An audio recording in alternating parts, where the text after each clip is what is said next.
ধানমন্ডি ৩২ ভাঙার সময় সেনা প্রধানের বক্তব্য ভাইরাল।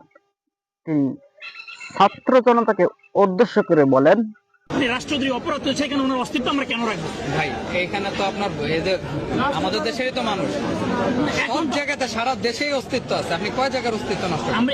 সারা বাংলাদেশে তাদের অস্তিত্ব আছে। আপনি কোন জায়গার অস্তিত্ব আপনি বুঝতে চান? সারা বাংলাদেশে তো তাদের অস্তিত্ব আছে, কত জায়গায় মুছবেন? যদিও আপনি এখানে ধানমন্ডি ৩২-এর অস্তিত্ব মুছে ফেলেন, তারপরেও এখানে আবারও তারা অস্তিত্ব তৈরি করবে। সেনাবাহিনী জনগণের একটি আস্থার প্রতীক। সেনাবাহিনীকে ৭১-এর স্বাধীনতার পর থেকে জনগণ বহুবার তাদেরকে আস্থা করেছে তাদের উপর। ৯১ এরশাদ বিরোধী আন্দোলনেও সেনাবাহিনীর প্রতি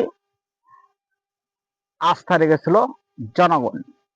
এমনকি শেখ মুজিবের বাকশাল কায়েমের ক্ষেত্রেও সেনাপ্রধানের পর আস্থা রেখে সেই কিন্তু একটা বিচ্ছেদের ঘটনা ঘটেছিল, এক মর্মান্তিক ঘটনা ঘটেছিল বাংলার জমিনে।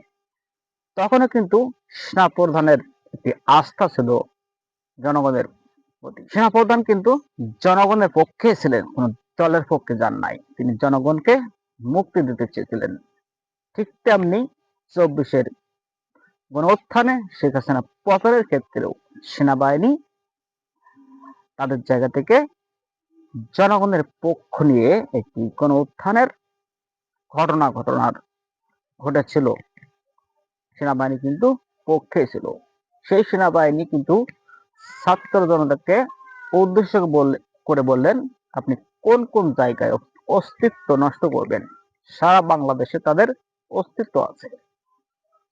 সেনাবাহিনী কোন দলের না, সেনাবাহিনী এদেশের রাষ্ট্র সম্পদ অথবা দেশের জনগণের জান মাল এবং তাদের ভিটা বাড়ি ভাঙচুরে সেনাবাহিনী কখনো কাউকে ছাড় দেবে না। এটাই তার বক্তব্য থেকে স্পষ্ট করে বোঝা যায়।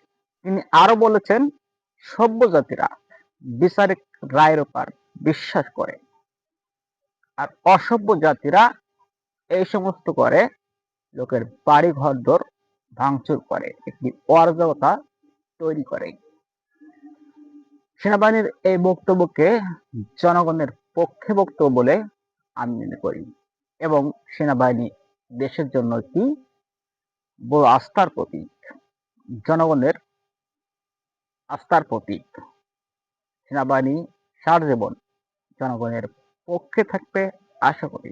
সবাইকে ধন্যবাদ। আপনার মন্তব্য অবশ্যই কমেন্ট বক্সে লিখবেন এবং ভিডিওটা ভালো লাগলে শেয়ার করবেন আর সাবস্ক্রাইব করতে ভুলবেন না। ধন্যবাদ।